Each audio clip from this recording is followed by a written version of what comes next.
Hi friends, వచ్చేసాను మీ పద్దుశెట్టి మీ ముందుకి. ఏంటి బాలామృతం పొడి చూపిస్తున్నా అనుకుంటున్నారా? ఈ బాలామృతం పొడితో లడ్డు ఎలా తయారు చేసుకోవాలో మీకు చూపిస్తాను. ముందుగా మనము బాలామృతం పొడి అలాగే చక్కెర ఈ రెండు సరిపోయేలాగా తీసుకొని మిక్సీకి వేసుకోవాలి.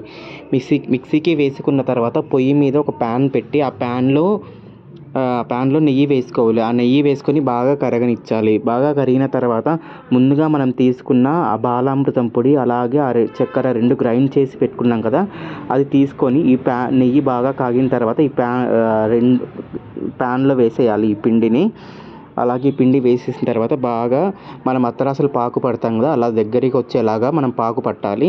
బాలామృతం పొడి అనగానే అందరికీ ఏదో అనుకుంటారండి, అదేదో కాదు. చిన్నప్పుడు మనము పాలపొడి తినింటాం కదా, అదే. తర్వాత ఇలా రెడ్గా అయిపోతుంది, దగ్గరికి వస్తుంది. ముద్ద కట్టేకి మనకి ఈ అక్కడ చూడగానే మనకు అర్థమైపోతుంది ముద్ద కట్టగలుగుతామా ఇది లేదా అనేసి. అలాగే దించేయాలి. ఇంకా అయిపోయింది. వేడి వేడిగా మనము లడ్డూలో ఇంకా మనం కావాలంటే డ్రై ఫ్రూట్స్ వేసుకోవచ్చు. ఏవైనా మనం మామూలు లడ్డూలు ఎలా చేసుకుంటామో ఇది కూడా అలాగే. జస్ట్ ఇది 5 మినిట్స్లో అయితే అయిపోతుంది. నేను ప్లేట్ తీసుకురావడానికి వెళ్ళాను. మా అమ్మ కూర్చొని వేడివేడిగా కడుతుంది. కట్టగానే వెంటనే ఫస్ట్ నేనే టేస్ట్ చేయాలని చెప్పేసి చిన్నపిల్లగాడిలాగా వెళ్ళి ప్లేట్ తీసుకొచ్చి అమ్మ నాకు ప్లేట్లో పెట్టమ్మా, ఫస్ట్ నేనే టేస్ట్ చేస్తాను, ఎలా ఉందో చూద్దామని చెప్పేసి ఒక లడ్డు అయితే తీసుకున్నాను టేస్ట్ చేద్దామని చెప్పేసి.